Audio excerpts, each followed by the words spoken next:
పరిశుద్ధ లేఖనం నుండి మనము వాక్యాలను పరిశోధన చేద్దాం. ఈరోజు యొక్క వర్తమానం మనము చాలా ప్రాముఖ్యమైన విషయాలు మనం తెలుసుకోవాలి. సాతానుడు మనలోని, మన ఇంటిలోని, మనతోని ఉన్నాడని గుర్తించడం ఎలా? ఈరోజు విషయం ఏంటి తెలుసా? సాతానుడు మనలోని, మనతోని, మన ఇంటిలో వాడు ఉన్నాడని గుర్తించడం ఎలా? లేఖనముల ద్వారాగా మనం తెలుసుకుందాం.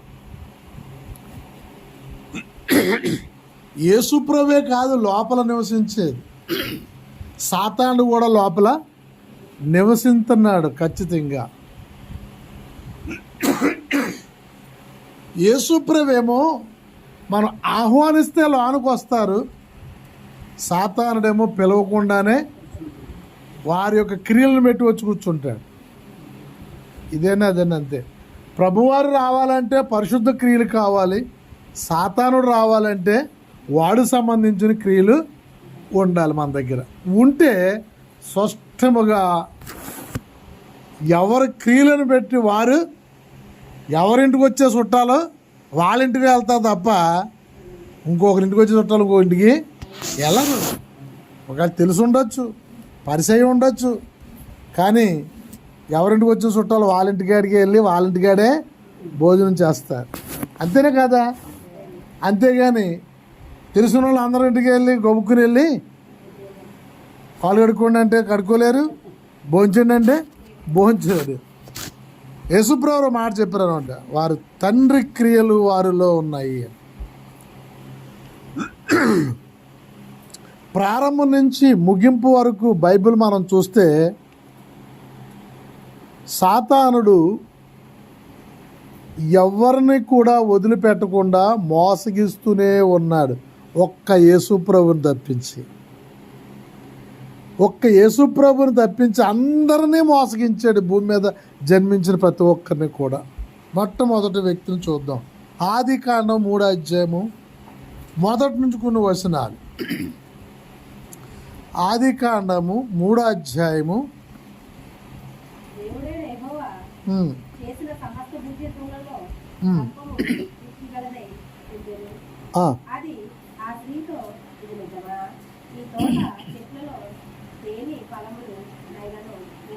దేని ఫలమునైనను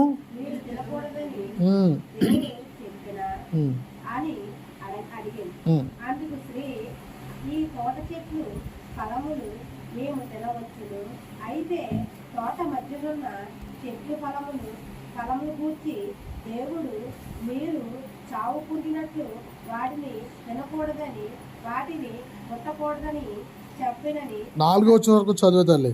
చెప్పునని సర్పముతో అని. అందుకు సర్పము, మీరు చావనే చావరు, ఏలయనగా మీరు వాటిని తిని దినమున మీ కన్నులు తెరవబడినని మీరు మంచి చెడులు ఎరిగిన వారే దేవతల వలె ఉందురని దేవునికి తెలియనని స్త్రీతో చెప్పగా. ఓకే, ఏమని చెప్పు వస్తుంది? ఏమని బోధ చేస్తుంది? వ్యతిరేకమైన బోధ చేస్తుంది. దేవుడేమో వారిని సృష్టించిన సృష్టికర్త ఏమో తినవద్దని ఆజ్ఞాపిస్తే ఇది అబద్ధము, మీరు చనిపోరు, మీరు తినవచ్చు అంటే బోధ రివర్స్లో ఉంటుంది. ఎవరినైనా వాక్యము గుచ్చినట్లుగా ఉంటే ఇష్టపడరు. ఏమండి, వారిని మోసపరిచేలాగా ఉందనుకోండి వాక్యము, వారికి ఎంత ఇష్టంగా ఉంటుందో. ఇక్కడ నెంబర్ 1 మనం చూస్తే వాక్యానికి విరుద్ధమైన బోధ ఏదైతే బోధిస్తున్నారో, వాక్యానికి విరుద్ధమైనది ఏదైతే ఆజ్ఞను ఉల్లంఘిస్తున్నారో వాళ్ళ దగ్గర సాతాను ఉంటాడు. ఎవరు సాతాను సలహాలు పాటిస్తారో వాళ్ళ దగ్గర నివసిస్తాడు, వాళ్ళతో ప్రయాణం చేస్తాడు. వెంటనే ఆమె సాతాను మాటలో పడకుండా మా దేవుడు ఈ చెట్లు ఫలము తినవద్దన్నాడు, అంతే మేము తినమని చెప్పింది అనుకోండి, వాడు అక్కడి నుంచి పక్కకి పోను. మత్తయి సువార్త 4 మనం చూస్తాం. యేసుక్రీస్తు దగ్గరికి వచ్చిందా లేదా? వచ్చేమంది, ఈ లోకరాజ్యానికి నిన్ను దేవుని చేసేస్తాను, నాకు సాష్టంగా నమస్కరించు అని చెప్పి వచ్చింది. ఆయన గద్దించాడు, వాక్యం ద్వారా గద్దించాడు. ఇక్కడ వీళ్ళ దగ్గరికి రాబోతుకి ఏమైందో తెలుసా? సాతాను బోధ వినడం ప్రారంభించారు. ఈరోజు క్రైస్తవ సంఘము దేవుని వాక్యము వినడము తక్కువ, సాతానుడు వాక్యము వినడం ఎక్కువైపోయింది తెలుసా? ఏ టీవీ ఛానల్ ఓపెన్ చేసినా సరే కానీ వాక్యము వారికి అనుకూలంగానే బోధిస్తున్నారు తప్ప వాక్యంలో ఉన్నది ఖచ్చితంగా బోధిస్తలేదు. దాని గురించి కూడా కింద ఇంకా రెఫరెన్స్ల కిందకి వెళ్ళి మనం నేర్చుకుందాం. ఇప్పుడు నెంబర్ 1 ఏంటంటే ఇక్కడ మనం నేర్చుకోవాల్సింది ఎవరి మాట వినాలి? మనము దేవుని ఆజ్ఞను, దేవుని మాట వింటే మన దగ్గరికి రాడు, మనకు సలహాలు ఇవ్వడు. మన దగ్గరికి రాడు. వీళ్ళు ఆ విషయంలో సాతాను మాట విని నాశనం అయిపోయారు. మొదటి దినంత వృత్తాంతాల గ్రంథము 21వ అధ్యాయం మొదటి నుంచి చదువుదాం.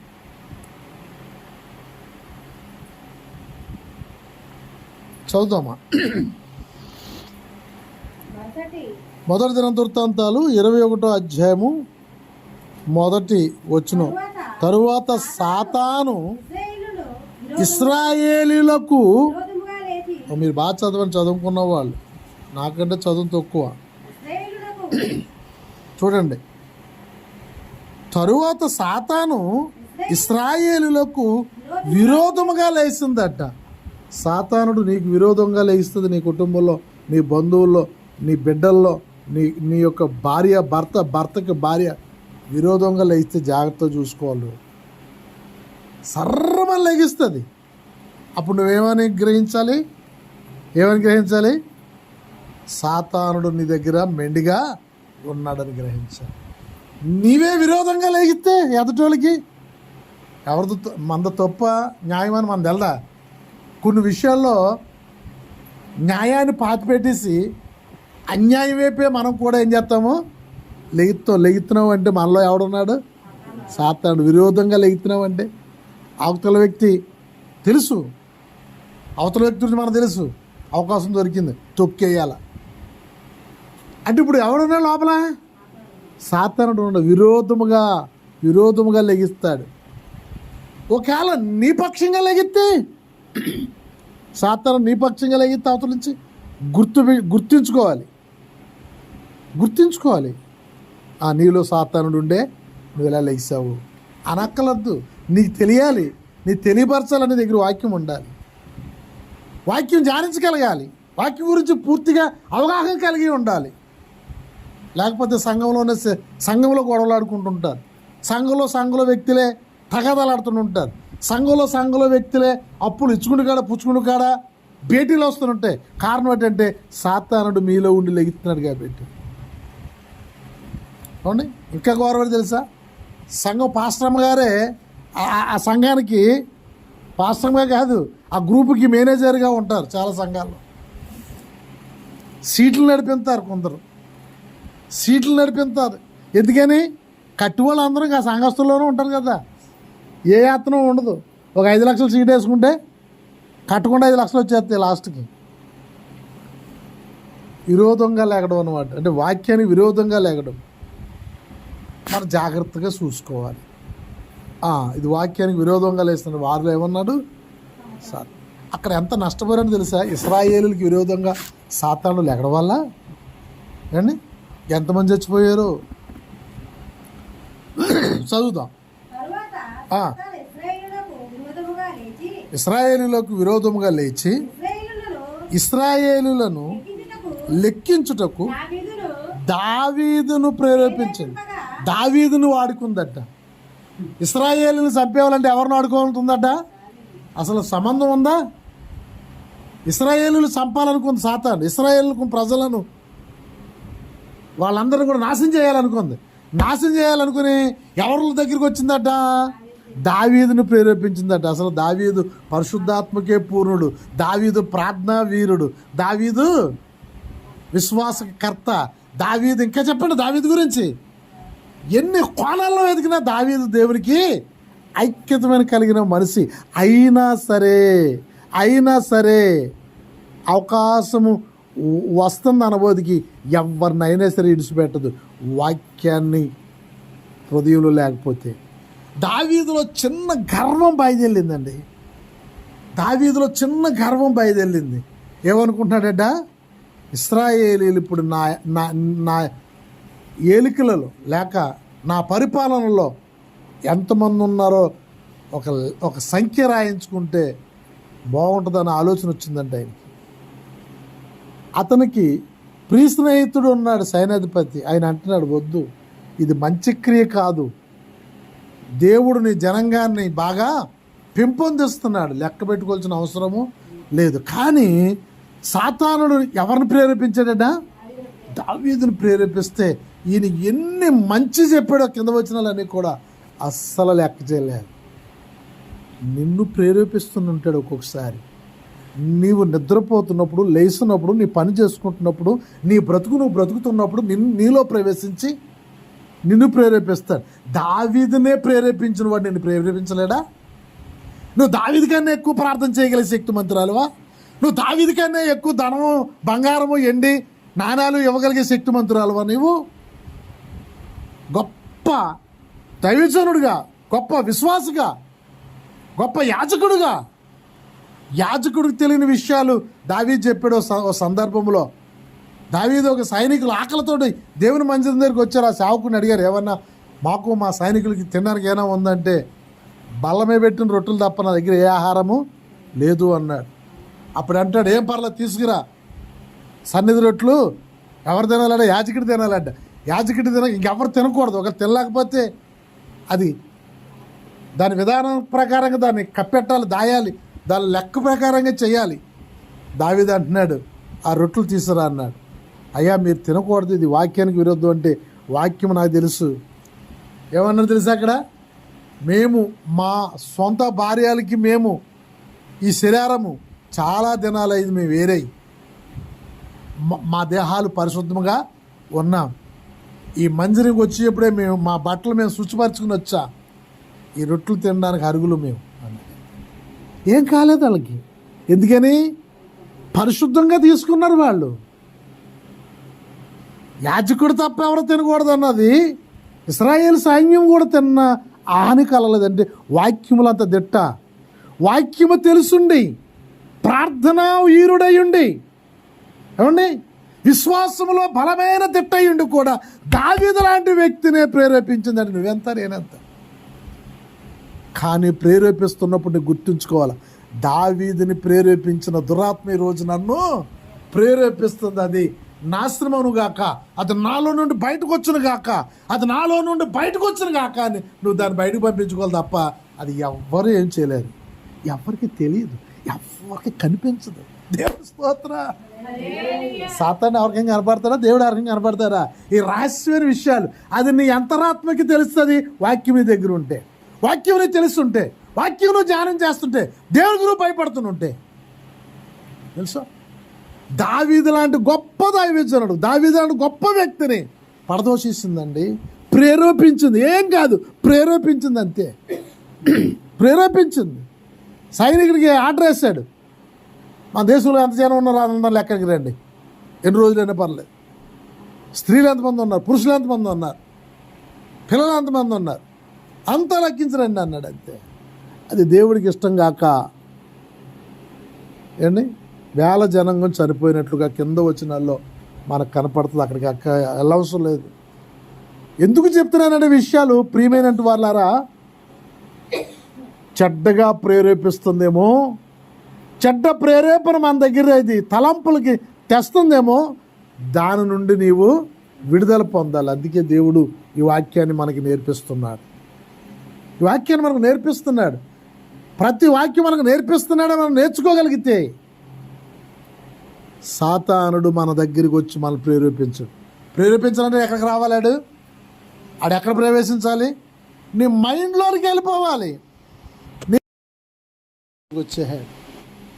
యెహోవా దూత అతని దగ్గర నిలబడ్డది. సాతాను దూత ఏమైంది? సాతాను దూత పారిపోయింది.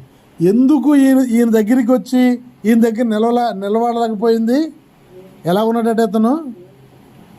ఎలా ఉన్నాడట? అగ్నిలో తీసిన కొరలాగా ఉన్నాడట. అందుకని కానీ ఏ వస్త్రాలు ఉన్నాయి దగ్గర? మలిన వస్త్రాలు ఉన్నాయి. మలిన వస్త్రాలు తీసివేయబడ్డాయి. యేసుక్రీస్తు వారు మనకు స్వయంగా చేసిన పని అదే. మన దగ్గర ఉన్న మలిన వస్త్రాలు అన్నీ కూడా బాప్తిసం ద్వారాగా తీయబడ్డాయి. ఇప్పుడు మనము అగ్నిలోంచి తీయబడిన కొరలాగా ఉంటే దేవుని దూత మన దగ్గర నిలబడతా తప్ప సాతాను దూత మన దగ్గర నిలబడడానికి అవకాశం ఉండదు. 7వ వచనం చదువుడు. సైన్యములకు అధిపతి యొక్క యెహోవా సెలవిచ్చింది ఏమనగా, నా మార్గములలో నడుచుచు నేను నీకు అప్పగించిన దానిని భద్రముగా గైకుని ఎడల నీవు నా మందిరము మీద అధికారివై నా ఆవరణములను కాపాడువాడవుదువు. మరియు ఇక్కడ నిలువబడిన వారికి కలిగినట్లు నా సన్నిధిని నిలుచు భాగ్యము నీకిత్తును. నా సన్నిధిని నిలుచు భాగ్యము నీకు ఇస్తాను. ఎప్పుడట? ఆయన ఆజ్ఞలను గైకున్నప్పుడు మన మీద ఉన్న మలిన వస్త్రము తీయబడుతుందట. దేవుని దూత మన యొద్ద నిలబడుతుందట. ఏమన్నా? దేవుని మందిరం మీద మనకు అధికారం వస్తుందా? దేవుని స్తోత్రం. దేని మీద అధికారం రావాలి? చాలామంది మందిరం మీద అధికారం గురించి పోగలాడిపోతుంటారు. నాకేవలది అధికారం. అధికారం తీసుకోవాలి. అధికారం ఒకరు ఇచ్చేది కాదు. దేవుడు నీకు అధికారం ఇవ్వాలి. ఆ అధికారం నువ్వు పొందుకోవాలి. అప్పుడు ఆయన సన్నిధిలో నిలిచే భాగ్యం మనకు వస్తుంది. దేవుని దూత మన దగ్గర ఉంటే ఇన్ని గొప్ప భాగ్యములు మనకు వస్తాయి. దేవుని దూత మన దగ్గర ఉంటే దేవుని మందిరంలో నిలబడే అవకాశం మనకు వస్తుంది. మార్కు సువార్త 1వ అధ్యాయము 13వ వచనం. ఆయన సాతాను చేత శోధింపబడుచు అరణ్యములో 40 దినములు అడవి మృగములతో కూడా నుండెను. మరియు దేవదూతలు ఆయనకి పరిచర్య చేస్తూ ఉండేది. చాలా బాగుంది. ఉపవాసం ఉన్నారు. 40 రాత్రులు 40 పగలు ప్రభువారు ప్రార్థనలో ఉన్నారు. దేవదూతలు ఆయనకి పరిచర్య చేస్తున్నాయి. కానీ సాతాను ఊరుకున్నాడా? సాతాను కూడా ఆయన దగ్గరికి వచ్చా. చదవని కింద వచ్చును.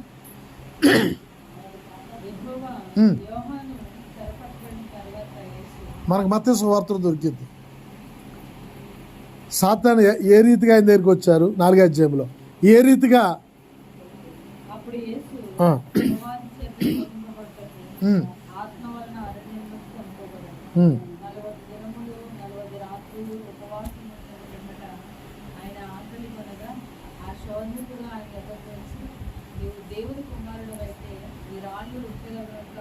అలా శోధించాడు. రకరకాలుగా శోధించాడు. నిన్ను శోధిస్తూ ఉంటాడు. ప్రతిరోజు శోధిస్తాడు. నీ భక్తి స్థిరమైందైతే నువ్వు ఎలాగుందువా? నువ్వు చేస్తున్న భక్తి కరెక్ట్ కాదేమో, అందుకే నువ్వు అలాగైపోయావు. సాతానే శోధన నీకు తెలియకుండానే యుద్ధం లోపల వాడు శోధిస్తూ ఉంటాడు నేను. కానీ శోధనకి నిలబడిన వాడు ధన్యుడు అని మనకి యాకోబు పత్రికలో కనపడుతుంది. శోధన ఏం చేయాలట? శోధన చేయించాలట.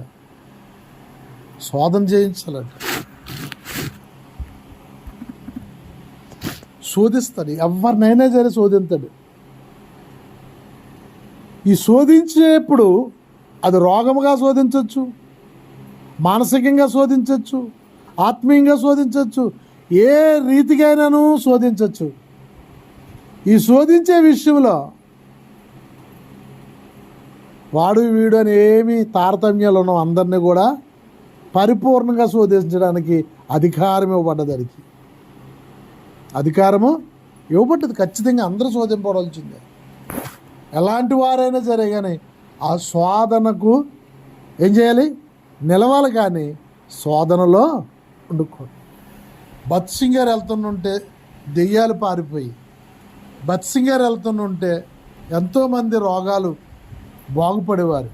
కానీ చివరి దినాల్లో మరి ఆయన మంచం మీద ఉండి కొన్ని దినాలు గడిపి నిద్రించారు. యేసన్న గారి గురించి మనకు తెలుసు, 2012 వరకు కూడా ఆయన నివసించారు. ఆయన గురించి కూడా గొప్ప సాక్ష్యాలు మనం వింటూ ఉన్నాం. ఆయన ద్వారాగా మేలు పొందిన వారు ఈ రోజుకి ఇంకా బ్రతుకున్నారు. కానీ చనిపోయే దినానికి ఆయన కూడా కొన్ని దినాలు మంచం మీద జీవించాల్సి వచ్చింది. శోధిస్తాడు, ఎవరిని విడిచిపెట్టడు. కానీ శోధిస్తున్నాడు కదా అని శోధనకును జయించాలి. కానీ శోధిస్తున్నప్పుడు వాడి ఆలోచనలో పడిపోకూడదు. కానీ ఆయన చక్కగా దేవుణ్ణి ఆరాధిస్తూ పాటలు పాడుతూ ఆ మంచం మీదే ఉంటూ దేవుని స్తుతిస్తూ దేవునికి చేతులకు అప్పచెప్పారు యేసన్న గారు. శోధించలేదా? గొప్ప దైవజనుడు పెళ్లి చేసుకోకుండా తన యవ్వనం నుంచి వృద్ధాప్యం వరకు దేవుని పరిచర్యలో ఉన్నాడు. దేవుని సేవ చేశాడు. ఆయన ప్రతి క్షణము కూడా ప్రభు కొరకే ఉపయోగపడ్డాడు తప్ప కుటుంబం గురించి కానీ, భార్య గురించి కానీ, పిల్లల గురించి కానీ, తన గురించి కానీ ఏ సుఖమును కూడా చూసుకోలేదు. అయినా శోధించిందా లేదంటే శోధిస్తుంది ఖచ్చితంగా. దాన్ని మనం జయించాలి. శోధించింది కాదా? ఆయన దైవజనుడు కాదేమో. శోధించింది కదా, పాస్టర్ గారికి రోగం వచ్చింది, పాస్టర్ గారికి రోగం వచ్చింది, సంఘ పెద్దకి రోగం వచ్చింది. శోధిస్తాడు. అది ఆడి పని. అది అందరినీ శోధిస్తాడు. అందరిది మట్టి శరీరాలే. నా యేసయ్య మట్టి శరీరం దాల్చినా సరే కానీ మహిమ శరీరం యొక్క సత్తా చూపించాడు ఆయన. దేవుని స్తోత్ర. ఆకారమును మట్టి శరీరమే, కానీ మహిమ శరీరము లోపల ఉంది. అందుకని సాతానుడు ప్రేరేపించడం కానీ, సాతానుడు తాకడం కానీ, సాతానుడు ఏ రీతిగా కూడా ఆయన దగ్గరికి వెళ్ళలేకపోయాడు. కారణం ఏంటంటే ఆయన సృష్టికర్త కాబట్టి మనందరినీ ప్రేరేపిస్తాడు. మనందరినీ కూడా ఆడు ఎలా కావాలంటే అలా ఆడుకోవడానికి వాడు శక్తిమంతుడు. అయితే మనము అలాంటి శోధన నీకు వచ్చినప్పుడు, అలాంటి శోధన నాకు వచ్చినప్పుడు ధైర్యం కలిగి ఉండాలి. దేవుని స్తుతించాలి. నన్ను శోధిస్తున్నావు నీవు, ఇదిగో దేవుడు నిన్ను గద్దించును గాక. నన్ను శోధిస్తున్నావు, ఇదిగో దేవుడు నిన్ను ఇప్పుడే గద్దించును గాక అని మనం వాడిని గద్దిస్తాలి. ఆ శోధన నుంచి మనం విడుదల పొందాలి. ప్రతి వ్యక్తిని శోధిస్తాడు బిడ్డలారా. ఎవరిని విడిచిపెట్టాడు, అందరినీ శోధిస్తాడు. నన్నో రకంగా శోధిస్తాడు, నిన్నో రకంగా శోధిస్తాడు, నిన్నో రకంగా శోధిస్తాడు. అంతేగాని ఎవరిని శోధించకుండా ఉండడు అన్నది ఎక్కడా బైబిల్ చెప్పదు. చాలామంది అంటారు నీ శ్రమ అన్నీ పోతే వేసుకున్నా నమ్ముకో. అది శుద్ధ అబద్ధం. అది నీ కష్టాలు అన్నీ పోతాయేమో ప్రభు నమ్ముకో అంటారు. అండి శుద్ధ అబద్ధం. అది ప్రభు నమ్ముకుంటే పరలోక రాజ్యం వెళ్తాం. ఇది ధీమ. ప్రభు నమ్ముకుంటే చెడ్డక్రియలు చెయ్యం. ఎందుకు చేయము? చెయ్యకూడదని చెప్తుంది. చెయ్యకూడదని ఆయన ఆజ్ఞ. చెడ్డక్రియలు ఎప్పుడైతే చేయమో మంచి ఆటోమేటిక్గా అదే వస్తుంది. మంచి మనలను స్వతంత్రంగా చేస్తుంది. సత్యం ఏం చేస్తుంట? సత్యమే స్వతంత్రంగా చేస్తుంది. కానీ బయట ఉన్న పురాణాలలాగా వాడు మంచోడైపోతున్నాడు కదా అని, వాడు ధనవంతుడు అయిపోతున్నాడు కదా అని ఇనపపాతంతో పాతాళంకి ఎవరిని కూడా నెత్తిమే క్వాలిటీ తొక్కేసే దేవుడు కాదు. ఇంకానూ నువ్వు మంచోడిగా ఉండాలి, నువ్వు ఇంకానూ పరిశుద్ధుడిగా ఉండాలి, నువ్వు ఇంకానూ పరిశుద్ధత కలిగి జీవించాలి. రత్నగాంధలు అంటాడు పరిశుద్ధుని ఇంకానూ పరిశుద్ధునిగా ఉంచు, అపరిశుద్ధుని అపరిశుద్ధునిగా, అపవిత్రుని అపవిత్రంగా ఉంచు. అంతే. నేను వచ్చినా నేను చూసుకుంటాను వాళ్ళ పని కాదు. అంతేగాని వాడు నాకంటే పరిశుద్ధుడు అయిపోతున్నాడు ఆయన పాతంతో పాతాళం తొక్కేమని ఎక్కడా చెప్పలేదు. ఏంటంట పరిశుద్ధులు ఇంకానూ పరిశుద్ధంగా ఉండయి. కాబట్టి శోధిస్తున్నాడంటే నువ్వేమనుకోవాలా? దేవుడు కాదు నన్ను శోధించేది, సాతాను నన్ను శోధిస్తున్నాడు. నాలోకి వచ్చేసాడు, నా పక్కకు వచ్చేసాడు, నా కుటుంబంలోకి వచ్చేసాడు, నన్ను శోధిస్తున్నాడు. నువ్వు గుర్తించి దాని నిమిత్తం ప్రార్థన చేయి, దాని నిమిత్తం ఉపవాసం ఉండు, దాని నిమిత్తం నువ్వు ప్రత్యేకంగా కన్నీళ్ళు కాచు. ఆ శోధన నుంచి నువ్వు విడుదల పొందుతావు. ఆ శోధన నుంచి నీకు విడుదల వస్తుంది. అంతేగాని శోధనలో పడిపోయి శోధకుడు మాట వింటే అవ్వమ్మ చేసిన తప్పే నువ్వు కూడా చేస్తావు. అవ్వమ్మ చేసిన తప్పే నువ్వు కూడా చేస్తావు. తప్పు చేయడానికి అవకాశం కలిగింది. అందుకని అస్సలు మనం అలా చేయడానికి వెళ్ళి ఏం చేయాలి? మనము నేను సాతాను చేత శోధింపబడుతున్నానని గ్రహించినట్లయితే దాని నుండి నువ్వు బయటకు రావడానికి అవకాశం ఉంటుంది. దానికి ఉండలేని స్థలం ఏంటి తెలుసా? 2 స్థలాలు ఉన్నాయి. 1 ఉపవాసము, 2 ప్రార్థన. ఈ 2 నీ దగ్గర ఉన్నాయంటే మహిమ నువ్వు అగ్నిలోంచి తీసినట్లుగా నువ్వు ఉంటావు. తెల్లటి పాగా నీకు పెడతాడు, మహిమ వస్త్రాలు నీకు ధరింపజేస్తాడు. సాతాను నీ దగ్గర నుంచి పక్కకి తొలగిపోతాడు. తొలగిపోవాలంటే నువ్వేం చేయాలి? నువ్వు ఏం చేయాలి? గుర్తించాలి. మొదట గుర్తించాలి. డాక్టర్ గారి దగ్గరికి వెళ్ళగానే ముందు ఏదో ఒక మందు రాసేస్తాడు. ఎవరు? RMP doctor. నువ్వు అదే స్పెషల్ డాక్టర్ దగ్గరికి వెళ్ళావనుకో, దానికి సంబంధించిన టెస్టులన్నీ చేయిస్తాడు. అసలు రోగం ఏంటో పట్టుకోవాలి మందు ఇవ్వాలంటే. ఏండి, రోగం ఏంటో పూర్తిగా నీకు తెలియాలి. అప్పుడు ఆ రిపోర్ట్లు పెట్టి ఏం చేస్తాడు? ఆ రోగానికి సరైన మందు ఇవ్వడం ప్రారంభిస్తాడు. చిన్న డాక్టర్కి పెద్ద డాక్టర్కి అదే తేడా. ఈయన ఏం చేస్తాడంటే ఫస్ట్ రోజు రాయి సిరుతాడు, 2వ రోజు ఇంకో రాయి సిరుతాడు. మొత్తం మీద అక్కడికంటే ఎక్కువ అవుతాయి ఇక్కడ దుబ్బులు. సాతానుడు మన దగ్గర ఉన్నాడా లేదా అన్నది గుర్తించాలి మొదట. మనము రోగాన్ని ఎలాగైతే గుర్తిస్తున్నాడో ఏండి, ఒక 7 సంవత్సరాలు MBBS చదివిన డాక్టరు జబ్బేంటో ఎలా పట్టుకుంటున్నాడో, నీ భక్తి జీవితంలో నీ సీనియారిటీని బట్టి నువ్వు కూడా సాతాను నా దగ్గర ఉన్నాడా, నాలో ఉన్నాడా, నా పక్కన ఉన్నాడా, నా కుటుంబంలో ఉన్నాడా నువ్వు గుర్తించినప్పుడు ఆ కుటుంబం కొరకు నువ్వు దాన్ని బయటకు తోలడానికి ప్రయత్నం చేస్తావు. నీ దగ్గర ఉండి నీకు సలహాలు ఇస్తుంటే దాన్ని బయటకు తోలడానికి నువ్వు ఆలోచన తెచ్చుకుంటావు. దేవుడు ఆలోచన. ఆ శోధన నుండి నువ్వు పక్కకి తొలగింపబడతావు. ఈ గుర్తింపు లేకపోతే నేను శుభ్రంగా వాడుకుని పిప్పి చేసి నాశనం చేసేసి ఎందుకు పనికి రాకుండా నాశన స్థితికి దిగజార్చి చంపి పారేస్తాడంతే. కాబట్టి మనం తెలుసుకోవాల్సిన విషయం ఏంటి చెప్పండి? సాతానుడు మన దగ్గర ఉన్నాడనే విషయము శోధింపబడుతున్నప్పుడు మనం తెలుసుకోవాలి. మార్కు సువార్త 4:14 చదువుతాను, ఒకసారి చదవండి. విత్తువాడు వాక్యమును విత్తుచున్నాడు. త్రోవ పక్క నుండి వారు ఎవరనగా వాక్యము వారిలో విత్తబడును కానీ వారి వినిన వెంటనే సాతాను వచ్చి వారిలోని విత్తనము అనే వాక్యం మొలకెత్తుపో. చాలామంది వాక్యం వింటారు కానీ వినడం అనగా విత్తనం అంట. విత్తనం నేల మీద పడ్డప్పుడు ఏం చేయాలా? ఆ విత్తనం ఆ నానిన వెంటనే ఏళ్ళు రావాలి, మొక్క రావాలి, ఆకులు రావాలి, కొమ్మలు రావాలి. కాల పరిమాణం వచ్చిన తర్వాత వికసించాలి, పువ్వులు పూయాలి, పంట పండాలి. అది విత్తనము సరిగ్గా నాటబడినట్లుగా లెక్క అని చెప్తున్నారు ఆయన. వీళ్ళు ఎవరంటే తోవ పక్కన పడ్డవారు. నడుస్తున్న దారిలో పడితే ఎలాగెళ్తుంది? దుక్కుని నేల మీద పడితే, దున్ను నేల మీద పడితే అది ఆ విత్తనం మెత్తగానే నేల మీద పడాలి.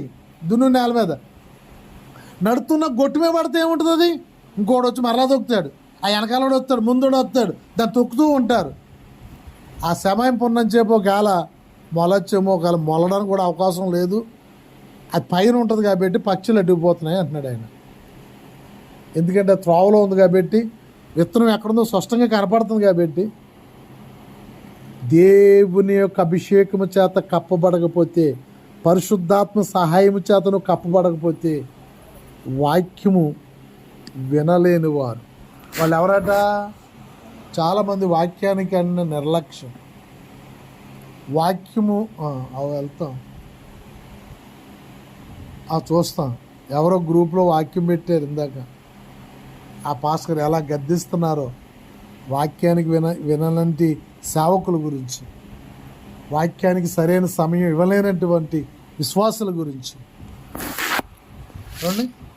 వాక్యం గురించి నిర్లక్ష్యం చేస్తున్న వారి గురించి చాలా ఖచ్చితంగా మాట్లాడారు ఆయన. నీ పిల్లలు ఒక్క నిమిషం కూడా లేట్ అవ్వకూడదని నీ పిల్లలకు స్కూల్కి టైంకు పంపగలుగుతున్నావు అని చెప్పుకొచ్చాడు ఆయన. ఒక అరగంట ఎలాగైనా లేట్ అయినా పర్లేదని అనుకుంటారా? అనుకుంటే ఏమవుద్ది? అడిగి గోడ కూర్చో లేస్తారు అడిగి. మరి లేట్ అయినప్పుడు నీకు పనిష్మెంట్ ఏమీ లేదా నీకు అని చెప్పాడు ఆయన. లేట్ అవుతుంది, ప్రార్థన లేదు, వాక్యం వినవు. వాక్యం లేకపోతే వాడి పరిస్థితి ఏంటి? వాడి ఇత్తనం ఏమవుతుంది? పచ్చలెట్టుకుపోయింది వాక్యం వినకపోతే. అందుకని మన యొక్క సమృద్ధి అయిన వాక్యం మనలో లేదంటే, వాక్యం వినలేకపోతున్నాం అంటే సాతానుడు ఏం చేస్తున్నాడు? మనల్ని చెప్పండి, ఏం చేస్తున్నాడు? వాక్యం విననివ్వకుండా చేస్తున్నాడు. వాక్యం విననివ్వకుండా చేస్తున్నాడు. చాలామందికి అర్థం కాకుండా చేస్తాడు.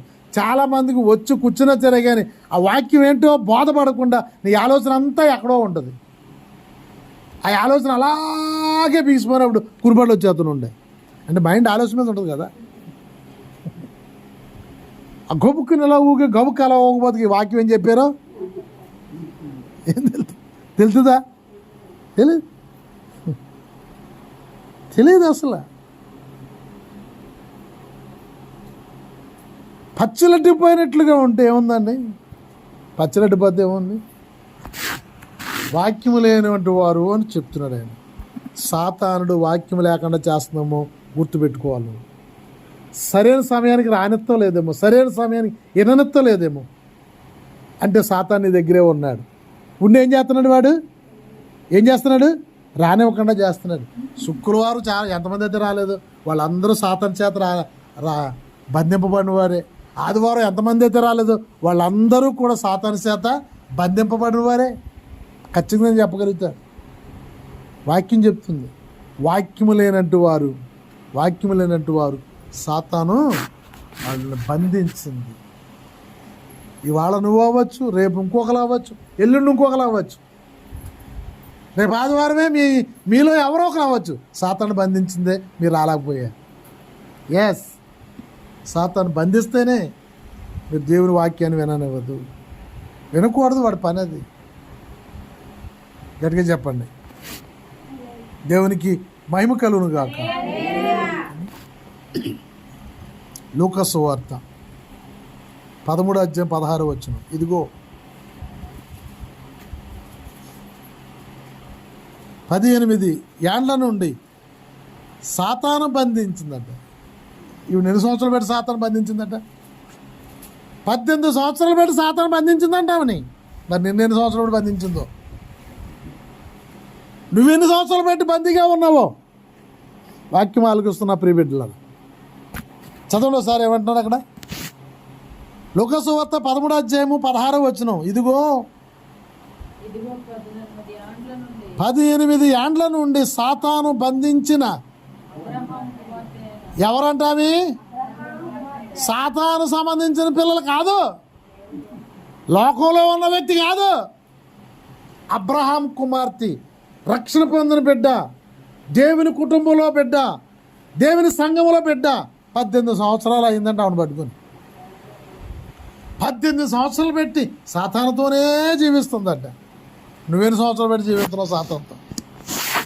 కొందరు అంటారు, వాళ్ళ ఆయన గురించి చెప్తుంటారు, ఈ సాతాను పట్టుకుని 30 సంవత్సరాలు అయిందండి.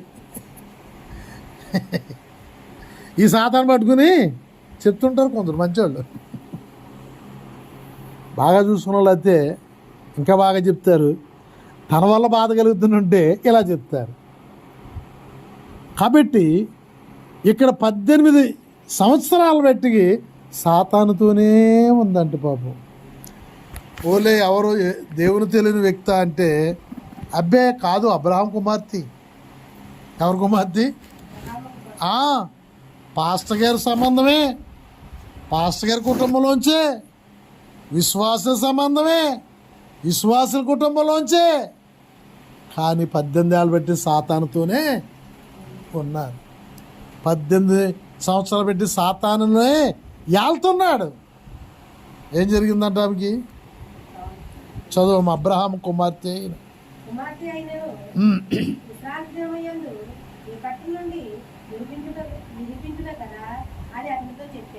యేసుప్రభు పాపం కనికరించి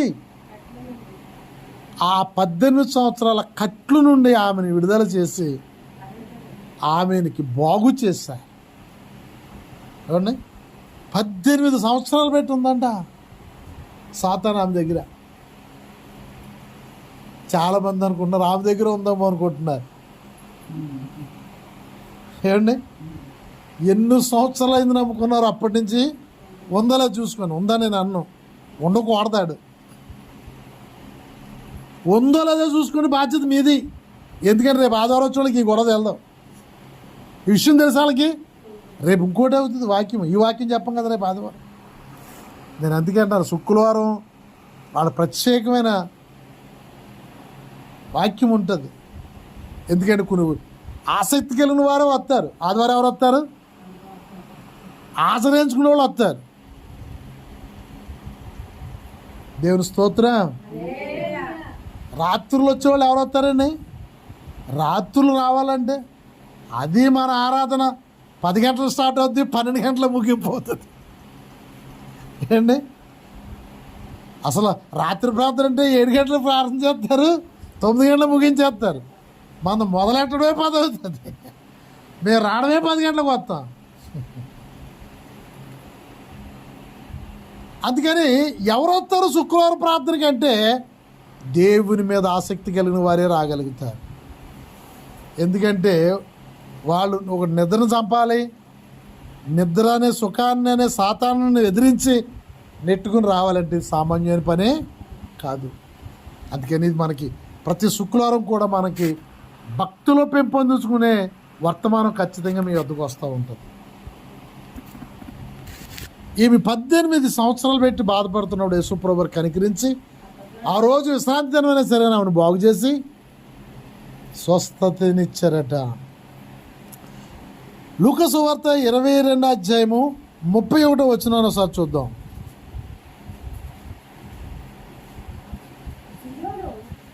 సీమోను సీమోను, ఇదిగో సాతాను మిమ్మును పట్టి గోధుమ వలె జల్లించుటకు మిమ్ములను కోరుకొనిగా గాని. ఒక్క మాట, ఎంత సున్నితమైన మాట చెప్పేశారు యేసుప్రభు. సీమోనుతో చెప్తున్నాడు, ఇది సామాన్యమైన మాట కాదు. ఇది సీమోను, ఇదిగో సాతాను మిమ్మల్ని బట్టి ఏం చేస్తున్నారట? గోధుమలు గులుకులు, గోధుమలు బయటకు రావాలంటే, గులుకులు బయటకు రావాలంటే ఏం చేయాలా? జల్లించాల. జల్లించినప్పుడు స్వచ్ఛమైన మంచి గోధుమలన్నీ కూడా తీసుకోగలుగుతారు. ఏదండి, ఏమైనా పురుగు పుట్ర పట్టింది అనుకుని ఏం చేస్తారు మీరు చెప్పండి? ఏం చేస్తారు? జల్లెడి తెచ్చుకుని జల్లెడి ఒక పిండి అయినా పురుగులు పట్టింది అనుకోండి, నోకి ఏదైనా పురుగులు పట్టింది అనుకోండి, ఏం చేస్తారు? జల్లెడి చేస్తారు ఖచ్చితంగా. ఏ తరం వారం సరే కానీ జల్లులు విధానాలు మారాలేమో కానీ ఖచ్చితంగా ఏం చేయాలా? చెత్త తీయాలంటే, అందులో ఉన్నది షెడ్ అంతా బయటకు తీయాలంటే జల్లెడు వేయాలి. ఆయనతో చెప్తున్నాడు, జల్లెడేయబడతారు మీరు. ఏమవుతారు మీరు? జల్లెడేయబడతారు. జల్లెడేయబడినప్పుడు ఏమవుతారు?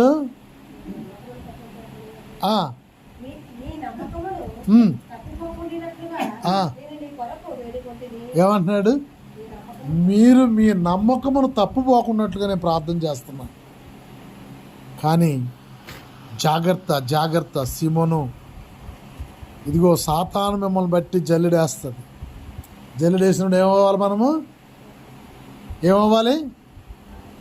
మంచి విత్తనాలలాగా మనం కనిపించాలి. జల్లెడేసినప్పుడు స్వచ్ఛ విత్తనాల దగ్గరికి వెళ్ళకూడదు. మనం జల్లించేటప్పుడు ఎప్పుడు కూడా గట్టి విత్తనాలు రైతు పాదాల దగ్గర పడి ఉంటే చెత్త అంతా కూడా ఎక్కడికో దూరానికి ఎగిరిపోతూ ఉంటుంది. మొదటి కీర్తనలో అంటాడు, పొట్టు అంతా కూడా కాల్చి పారవేయబడుతుంది. అవునా? కాబట్టి ఈ విషయాలు మనం చూసుకుంటే మనము మన విశ్వాసంలో మనం దిట్టగా ఉండాలంటే పరిశుద్ధాత్మ శక్తి మన దగ్గర ఉండాలి. వాక్యమును నవరు వేసుకుంటూ ఉండాలి. ప్రార్థనలో ఒకరినొకరు పురుగలుపుకుంటూ ప్రార్థనలో గడపాలి. అప్పుడే మనము సాతానుడు మనల్ని పట్టుకున్నాను, సాతానుడు మనల్ని జల్లిట్లో వేసినాను, మనము దొరకకుండా ఉండగలుగుతాం. అపోస్తుల కార్యం 5:3 చాలా ప్రతి చిన్న విషయంలోనూ కూడా సాతానుడు తప్పించడానికి చూస్తాడు. సాతానుడు ఇక్కడ పన్నిన పన్నాగం ఏంటి తెలుసా? వాళ్ళ భార్యాభర్తలు ఇద్దరు ఆది అపోస్తులు వాళ్ళు ఏం చేసేవారంటే పిల్లలకి ఇచ్చిన కాడికి ఇచ్చేసి, అపోస్తుల కాలంలో జరిగిన విషయాలు, వీళ్ళకు ఉన్న కాడికి ఏమైనా ఆస్తి కొద్ది గొప్ప ఉంటే అమ్మేసి ఆ సంఘాన్ని చేరిస్తువారు. ఆ సంఘంలో నాయకులు ఏం చేసేవారంటే తీసుకున్న డబ్బులు అక్కడ ఒక కమిటీ పెట్టి, ఆ కమిటీ నాయకుల దగ్గర ఈ డబ్బు పెట్టి అక్కడ ఉన్న వాళ్ళకి అందరికీ కూడా పేదోడు ధనవంతుడు సమానంగా అందరూ అక్కడే వండుకుని తినేవారు. ఆ కోణంలో అననీయ సేపెరాలు ఇద్దరు కూడా అనుకున్నారు మనసులో. ఏమని? పాస్టర్ గారితో ఏం చెప్పలేదు. ఏమని? ఈ పొలంలో డబ్బులన్నీ కూడా దేవునికి ఇచ్చేస్తామని వాళ్ళు అనుకున్నారు. వాళ్ళు అనుకుని అమ్ముకున్న తర్వాత కొంచెం డబ్బులు వాళ్ళ దగ్గర దాచిపెట్టుకున్నారట. ఇది ఎవరు చేయించిన పని? ఇది మనం కూడా దేవునికి ఇచ్చే విషయంలో కూడా నీ ప్రేరేపణ ఎలాగైతే పనిచేస్తే అలాగే చెయ్యి, అంతే. వాక్యం ఏది చెప్తుందో అలాగే చెయ్యి, అంతే. ఎవరి మాటలు నువ్వు వినక్కలేదు, ఎవరు చెప్పినట్లుగా చెయ్యక్కర్లేదు. నువ్వు ఎలా చేయాలి? వాక్యానుసారంగానే చెయ్యి. నువ్వు ఎలాగ చెయ్యాలనిపిస్తే అలాగే చెయ్యి. వాక్యం ఏది చెప్తుందో అలా చెయ్యి. నీ సొంత నిర్ణయం తీసుకుంటున్నావంటే సాతానుడు ఆలోచన నీకు దగ్గరికి వస్తుంది. కానుక విషయంలో కూడా వాక్యానుసారంగా చేయగలగాలి మనం. దేవుని స్తోత్ర. మనం ఇచ్చే ప్రతి కానుక విషయంలో కూడా అది కూడా ఏ ఇష్ట ప్రకారంగా పడితే ఆ ఇష్ట ప్రకారంగా చేయకూడదు. టీవీలో ప్రసంగాలు చూస్తున్నాను నేను. వాళ్ళు అంటున్నారు, ఇదిగో నీకు ఉద్యోగంలో ప్రమోషన్ రావాలా, 35,000 ఒకరోజు ప్రసంగానికి నువ్వు డొనేషన్ చెయ్యి, నీకు ప్రమోషను వచ్చేస్తుంది. నీకు జాబ్ రావాలా, మొదట ఒక ప్రసంగానికి నువ్వు డొనేషన్ చెయ్యి, నీకు జాబు వచ్చేస్తుంది. ఎవరినో కొన్ని డబ్బా రేకులు సుబ్బారావు గారిని నిలబెట్టి మైక్లో చెప్పేస్తున్నాడు, నేను ఇలాగ అయ్యగారికి ఇచ్చాను. ఇది కాదు. ఇది అస్సలు ఇలాగ ఎక్కడ బైబిల్లో మనకు కనపడదు. ఇదంతా కూడా ఏంటంటే చెప్పండి, ఇదంతా కూడా సాతానుడు ప్రేరేపణే. ఏమని చెప్పుకొచ్చారు? కానుకిచ్చే విషయంలో మత్తయి సువార్తలో, ధర్మం చేసే విషయంలో మత్తయి సువార్త చక్కగా చెప్పారు. అన్ని విషయాల్లో కూడా నువ్వు ఎలా కానుక ఇవ్వాలో, నువ్వు ఎలా ధర్మం చేయాలో, ఎవ్వరికి కూడా నీకు ఇచ్చిన 2 చేతులు కూడా, ఓ చేతోడు ఇచ్చింది ఓ చేతికి కూడా చూపించకూడదండి, దీన్ని చూపించకూడదండి, దీంతో ఇస్తుంది దీన్ని చూపించకూడదండి. అంత రహస్యంగా చేయాలంట. అలాగుందా ఇప్పుడు? పెద్ద పెద్ద మల్టీ సేవకుల కాడి నుంచి కూడా అడుక్కు తినడమే. అది మనం చేయకూడదు. యేసుప్రభువు వారు ఎక్కడ కూడా శిష్యులకి తీసుకోమని ఎక్కడ కూడా చెప్పలేదు. మీరు ఉచితంగా ఇవ్వండి, వాళ్ళు ఉచితంగా వాళ్ళు ఇస్తారు. హల్లెలూయా. అననీయ సేపెరా విషయంలో కూడా వాళ్ళు నిశ్చయించుకున్నది చేయడం తప్పు చేస్తారు. వాళ్ళు నువ్వేదైతే నిశ్చయించుకున్నావో చెయ్యంతే. నువ్వేదైతే మనసులో నిర్ణయించుకున్నావో నీ జీవితకాలం అంతను కూడా అదే కొనసాగించాలి. అది వాక్యమై ఉండాలి. అననీయ సేపెరాలాగా మనం తప్పడడుగులు వేయకూడదు. ఏ విషయంలో కూడా సాతానుడు ప్రేరేపించాడు, సాతానుడు ప్రవేశించాడు, వాక్యానికి విరుద్ధంగా మాట్లాడుతున్నారు. భర్త భార్య ఒకరి తర్వాత ఒకరు వెళ్ళినా సరే కానీ వాళ్ళిద్దరూ కూడా ఇంటికాడ ఏకోపించుకున్నట్లుగానే తప్పుపోయి మాట్లాడారు. అందుకని మనం మాట్లాడుతున్న మాటలు కూడా అసత్యాలు మాట్లాడుతుంటే లోపల సాతాను నుండి మాట్లాడుతున్నట్టుగా. నువ్వు అబద్ధం మాట్లాడుతున్నావు అంటే లోపల సాతానుగా నుండి నీతో అబద్ధం మాట్లాడుతున్నట్టు. వాడిని మైండ్లోనికి ప్రవేశించి ప్రేరేపిస్తున్నాను నేను అబద్ధాలు ఆడించడానికి. అందుకని మనం జాగ్రత్తగా చూసుకోవాలి. అననీయ సేపెరాలు చనిపోయారు. కానీ ఇక్కడ మనం చనిపోము, ఆత్మీయ విషయంలో చనిపోతాం. ఆత్మీయ విషయంలో చనిపోతాం. మనం వాక్యమునకు విరుద్ధమైన పని ఏది చేసినా యేసుప్రభు వారి మరణం ద్వారాగా మనకి కృపలో నింపారు కాబట్టి, కృపలో మనల్ని నడిపిస్తున్నారు కాబట్టి, కానీ నిత్యరాజ్యానికి వెళ్ళే అవకాశం ఎంత మాత్రం కూడా మనకు ఉండదు. ప్రేరేపించేవాడు ఎవరన్నది నీవు ఆలోచనలో పెట్టాలి. దేవునికి మహిమ కలుగును గాక. గుప్తంగా నేను ముగించేస్తాను త్వరగా. మొదటి సమూయేలు గ్రంథం 15వ అధ్యాయం 22వ వచనం. అందుకు సమూయేలు తాను సెలవిచ్చిన ఆజ్ఞ ఒకటి గైకొనవలెనని యెహోవా సంతోషించినట్లు ఒకడు దహన బలులు అర్పించుట వలన నాకు సంతోషమా? ఆలోచించుము. బలులు అర్పించుట కంటే ఆజ్ఞ గైకునుటియే, పొట్టేలు కొవ్వు అర్పించుట కంటే మాట వినుటయే శ్రేష్టము. ఏమంటున్నాడు? మాట వినాలంటే దేవుని మాట ఎప్పుడైతే వినలేదో అననీయ సేపెరలో పడిపోతావు అంతే.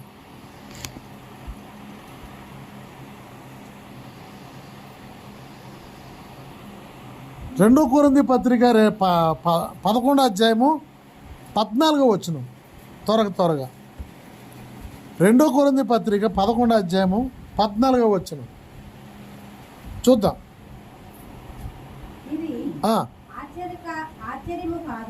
ఇది ఆశ్చర్యము కాదు, సాతానే తానే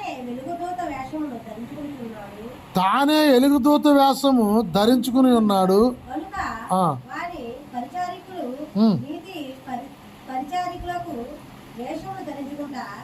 గనుక వాని పరిచారకులు నీతి పరిచారకుల వేషము ధరించుకుని గొప్ప సంగతి కాదు, వారి క్రియల చొప్పున వారి కలుగును. 2 వచనం మనకు చాలు.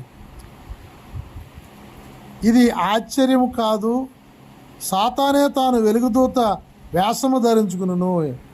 ఎప్పుడు వస్తాడు వీడు? ఎప్పుడు వేషం వేసుకుని వస్తాడు చెప్పండి? వెలుగుదూత వేషం ఎప్పుడు వేసుకుని వస్తాడు? అర్థమవుతుంది? మీకేం అర్థమైందా? నాకు కొంచెం అర్థమైంది. సాతాను తానే వెలుగుదూత వేషం వేసుకుంటాడు. ఎవరట ఈ వెలుగుదూత వేషం? ఎవరు చెప్పండి? ఎవరు వేసుకుంటారు వెలుగుదూత వేషము? నీతి పరిచర్య చేసేవాళ్ళు ఎవరు?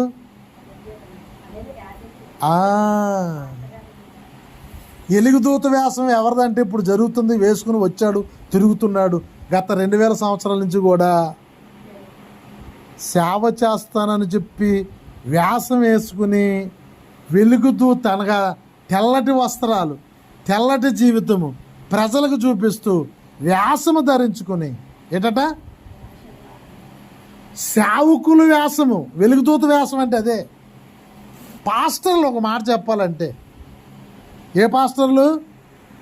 అందరూ కాదు, చాలా మంచి వాళ్ళు ఉన్నారు. వారు ప్రాణాలు త్యాగం చేసిన పాస్టర్లు ఉన్నారు. వాళ్ళ కాళ్ళు కడుక్కున్నా సరే కానీ మనము పనికిరాము. కానీ అందరి గురించి కాదు చెప్తుంటే ఇక్కడ ఆయన వెలుగుదూత వేషం వేసుకుని ఏమండి ఆభరణాల గురించి గద్దించలేరు, జడల గురించి గద్దించలేరు, ముసుగు గురించి గద్దించలేరు. ఏంటంటే వాళ్ళు నీతి పరిచర్య చేస్తారట. నీతి పరిచర్య. వారి కౌర్లు ఎంత నీతిగా ఉంటాయో, ఫేస్బుక్లో ఒక తల్లి వాక్యం చెప్తుంది. ఎంత అందముగా దిగేసుకున్నదో ఏమండి, ఎంత అందంగా అలంకరించుకుంది. ఈ తల రెఫరబులాడుతూ ఫ్యాన్ గాలికి ఎగురుతుంది. మన చర్చ కూడా అప్పుడప్పుడు కొందరు వస్తున్నారు. మరి జటేసుకుంటే ఏమొద్దు తెలదు. మరి ఎలాగట అంటే అలా వేసుకున్నప్పుడు కానీ చెప్పామనుకోండి గుడికి వెళ్ళారు. ఇంకా అలాంటి శిఖలు లేనప్పుడు చూసుకుని చెప్పాలి ఇలాంటి మాటలు. అదే పాస్టర్ గారు గొంతుకు కోతే ఖచ్చితంగా వాక్యానికి విరుద్ధం అండి అది. నువ్వు చెయ్యాలి, నువ్వు నేర్పించాలి. జడలు అన్నాడు, జడలు తల విరబోసుకోవడం కూడా దేవునికి ఇష్టం లేని పని అది.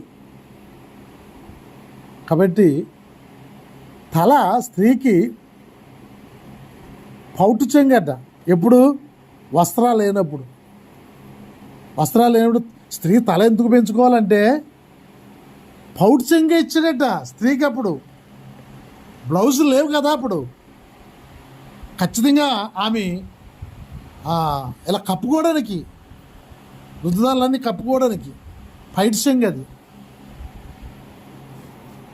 అంతేగాని ఇప్పుడు అన్ని రకాలుగా వస్త్రాలుండి కూడా అంటే ఏమి లేదు వాళ్ళకి, చెప్పండి ఏమి లేదు వాళ్ళకి.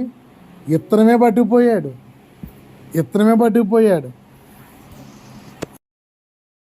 గద్దించరు. కాళ్ళు చూడండి వాక్యము. వీళ్ళ తీరిని మార్చుకోలేరు, వాళ్ళని మార్చుకుని ఉండండి అని చెప్పలేరు. నేను చాలా గౌరవించువాడు నేను ఓ పాస్టమ్ గారిని. ఎక్కడ జడ్సన్ అబ్రహాం గారి భార్య సిస్టర్ జడ్సన్ ప్రీతి అబ్రహాం ఏదో పేరుందని, వాళ్ళ మీటింగ్లు కాకినాడ పరిమితిలో ఎక్కడ జరిగినా సరే వెళ్ళిపోయేవాడు. ఆమె రీసెంట్గా ఒక మాట చెప్తుంది. ఆమె మీరు విన్నారో లేదో కానీ, బ్యూటీ పార్లర్కి మా పిల్లలు వెళ్తారు, అది తప్పని నేను చెప్పను, కానీ మా కుటుంబంలో మా పిల్లలు బ్యూటీ పార్లర్కి వెళ్తారు కానీ నేనైతే వెళ్ళను, నేను ఇంటి దగ్గరే వేసుకుంటానని చెప్పింది ఆవిడ. అంటే ఎవరండి వీళ్ళు? ఏండి వెలుగుదూత వేషం వేసుకున్న సేవకులు నీతి పరిచర్య చేశాడు. ఈ పరిచర్య ఏంటి?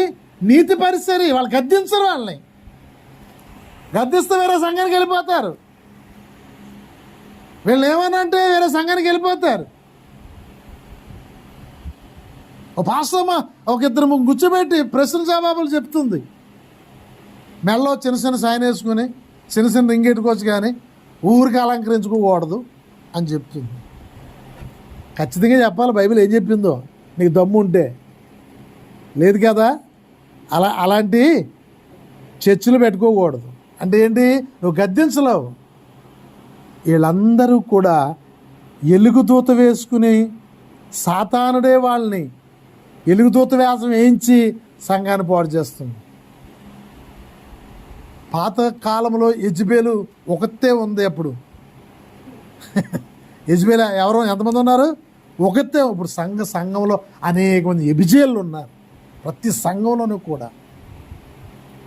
సంఘంలోనూ యెజబెలు ఏలుతుంది సంఘాన్ని. ఎలా ఏలుతుందంటే ఏంటంట? యాసం వేసుకుని.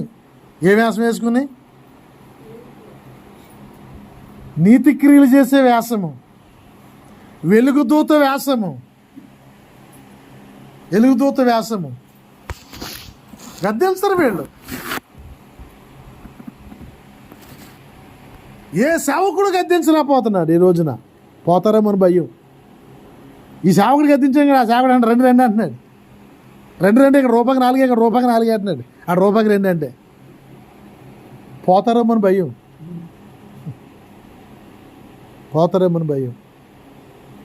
వెలుగుదూత వేషం వేసుకుని తిరుగుతుంది. ఇప్పుడు వెలుగుదూత వేషంలోనే తిరుగుతుంది. నీతి క్రియలు చేస్తున్నట్లుగా చేస్తాం తప్ప వాళ్ళ దగ్గర నీతి క్రియలు లేవు. వెలుగుదూత వేషం వేసుకున్నా తప్ప దూత కాదు. ఇది ఎప్పుడో వస్తుంది, ఎక్కడో వస్తుందేమో అనుకుంటున్నాను. వాళ్ళ స్వయం కొరకు ఎన్ని అబద్ధాలు ఆడడానికైనా సిద్ధంగా ఉన్నారు. వాళ్ళు బ్రతకడం కొరకు. మొన్న ఆ సేవకుడు చనిపోయాక ఎంతమంది పాస్టర్లు బండారం బయటపడ్డదో. ఈ ఆర్ఎస్ఎస్ సంస్థలో డబ్బులు ఇచ్చిన వాళ్ళు అందరూ కూడా వ్యతిరేకంగా వాళ్ళు ఛానల్లో చెప్పడం పెట్టారు, ఆయన చంపలేదు యాక్సిడెంట్ అని. ఏంటి ఇది యాక్సిడెంట్గా చచ్చిపోయాడు ఆయన, ఇదిగో ఇక్కడ తాగాడు అని ఎవరు చెప్పారు తెలుసా? అనేకమైన డెవలప్మెంట్ సేవకులు చెప్పారు, ఎంతోమంది ఫాలోవర్స్ ఉన్న సేవకులు చెప్పారు. ఎందుకనండి? దాని గురించి పూర్తిగా విచారణ చేయలేదు. 430 సీసీ కెమెరాలు పరిశోధన చేశారన్నారు తప్ప దాని మీద కేసు వేసిన వారు పనాలకు ఎదుర్కొంటున్న సీసీ కెమెరా ఓపెన్ చేయనంటే ఈ గవర్నమెంట్ ఆ సీసీ కెమెరాలు ఓపెన్ చేయలేదు, వాళ్ళకి కావాల్సిన సీసీ కెమెరాలే ఓపెన్ చేశారు. మనకి ఎప్పుడు చూపించారు సరే, కానీ ఆ మెడ వెనక పక్క నుంచి ఉన్న సీసీ కెమెరా కానీ మరి ఆ ఎదురుగుంటూ సీసీ కెమెరా ఉంటుందా? ఆ బొంకులో ఉండదా? ఏ షాప్ కన్నా వెళ్ళండి, చిన్న షాపులోనే 4-5 ఉంటాయి. ఒకటి ఎలా వెనక్కుంటే ఒకటి ఎదురుకుంటుంది, ఒకటి పక్క ఉంటుంది, ఒకటి ఎదురుకుంటూ ఉంటుంది. ఏ బొంకులుగానే వెళ్ళి చూడండి, వెనకాల నుంచి ఒకటి ఫోకస్ వస్తుంది, ఎదురు నుంచి ఒకటి ఫోకస్ వస్తుంది. ఎదురు నుంచి చూపిస్తే ఈయన ఎవరో తెలిసిపోతాడు, దొంగలు బయటకు వస్తారు. దాన్ని లేరు ఉన్నట్టుగా చెప్పాలంటే కొన్ని భాగాలు ఏం చేయాలి? విడదీయాలి. మనలోంచి కొంత నిలదీసి ఎంత దరిద్రంగా వెళ్తే అంత దరిద్రం. కావాల్సింది ఏంటి? వెలుగుదూత వ్యాసంలో డబ్బులు సంపాదించుకున్నారు. వెలుగుదూత వ్యాసం వేసిన సేవకులందరూ కూడా ఇదన్నమాట. వెలుగుదూత వ్యాసం ఎవరు వేసుకున్నారు అంటే వాక్యముగా అంగీకరించలేని ప్రతి క్రైస్తవుడు, ప్రతి సేవకుడు వెలుగుదూత వ్యాసంలోనే జీవిస్తున్నారు. నీతి క్రియలు అనగా ప్రభు బల్ల పంచిపెట్టేవారు కానీ, ప్రభు బల్ల తీసుకుంటున్నారు కానీ ఈ నీతి క్రియలను యాక్ట్ చేస్తున్నారు తప్ప నీతి క్రియలు స్పష్టంగా జరుగుతులేదు. ఎందుకంటే అక్కడ చెప్తున్నాడు, వాళ్ళు ఎవరు అంటే ఎవరట వాళ్ళు? 15వ వచనం, గనుక వారు పరిచారకులు, నీతి పరిచారకులు అంట, వ్యాసం అంట. నీతి పరిచారం చేసే వ్యాసమే తప్ప నీతి పరిచర్య లేదు. అది అలా చేస్తుంది. అది ధరించుకునే గొప్ప సంగతి కాదు, వారి క్రియలు చొప్పునే. ఇక్కడైతే ఏం కనపడదు. ఇక్కడ ₹1,00,00,000 కార్లో తిరగచ్చు, ఇక్కడ మంచి ఏసీలో పడుకోవచ్చు, దేవుని దెబ్బతో సుఖంగా సుఖించవచ్చు దేవుని పని చేయకుండా. కానీ వాళ్ళు లెక్క చెప్పవలసిన రోజు ఒకటి ఉంది. వాళ్ళు ఖచ్చితంగా లెక్క అప్పచెప్పవలసి ఉంటుంది. వాళ్ళ క్రియలే వారికి పనిష్మెంట్ ఇస్తుంది. వాళ్ళ క్రియలే వాళ్ళకి పనిష్మెంట్ ఇస్తుంది. చాలామంది దేవుని పని చేస్తున్నామని చెప్తారు తప్ప 24 గంటలు వారికి సమయం ఇచ్చి దేవుడు వాళ్ళు 24 గంటలు వాళ్ళు పోషించినా సరే కానీ 2 గంటలు కూడా దేవుని పని చేయరు వాళ్ళు. నిజంగా మన కుటుంబం కూడా మనం పని చేసుకోవాలంటే 8 గంటలు పని చేసుకుంటాం మనం. ఏమండి? ఒక సేవకుడు కుటుంబాన్ని, పిల్లలను, మనవరాలను ఆ సంఘం పోషించి కూర్చోబెట్టి మేపి 40 లక్షలు 30 లక్షలు కారు కొనిచ్చి 30 లక్షలు 40 లక్షల రూపాయలు బిల్డింగ్ కొనిచ్చి ఆ సేవకుడికి వీడికి ₹1 ఉండదు వెనకాల. తాడు బంగడం లేకుండా బయలుపెట్టి వెళ్ళిపోతాడు. అది కూడా ఎవరైనా కొనిస్తేనే. వాడికి అక్కడ మంజూరు కట్టించి ఆ పాస్టర్ గారు వెళ్ళడానికి కారు ఇచ్చి వాడికి నెల సరిపడగా ఖర్చులు ఇస్తే వాడు చేసేది 1 గంట కూడా ఉండదు. ఏసీ లేకుండా అక్కడికి వెళ్ళడు. రాత్రి నిద్ర లాస్ రాకూడదు. సంపూర్ణ ప్రార్థనకి ఎక్కడికి కదలడు. అమ్మ బాబాయ్, అంత కాస్ట్లీ సేవకులు వాళ్ళు. ఏమండి? ఎవడైనా పని చేసుకుంటూ సేవ చేస్తే మాత్రం వాళ్ళకి ఎన్నో చెప్తూ ఉంటారు. వాడు కష్టపడుతూ వాడు ఏదో సువార్త ప్రకటిస్తున్నాడు అనుకోండి, వాడు ఎన్నో రీతిలుగా హేళన చేస్తూ ఉంటారు ఈ పనికి మరి సేవకులు. వీళ్ళు దేవునికి పని చేసేది ఏమైనా ఉందంటే ఏమీ లేదు. దేవునికి ఏమైనా ఎరగదీసేది ఏదో ఉంటే ఏమీ లేదు.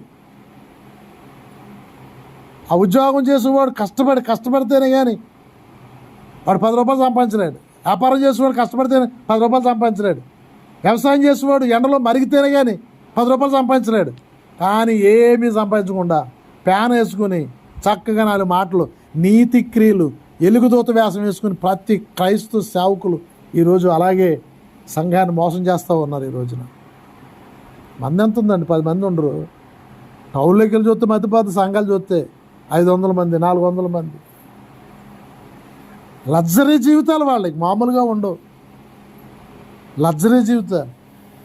ఓ పాస్టర్ గారు ఉన్నారు, పేరెందుకులే, ఆయన ఇల్లు ఎక్కడుందో కూడా ఇప్పుడు వెళ్తాడు. 1000 మంది సంఘం.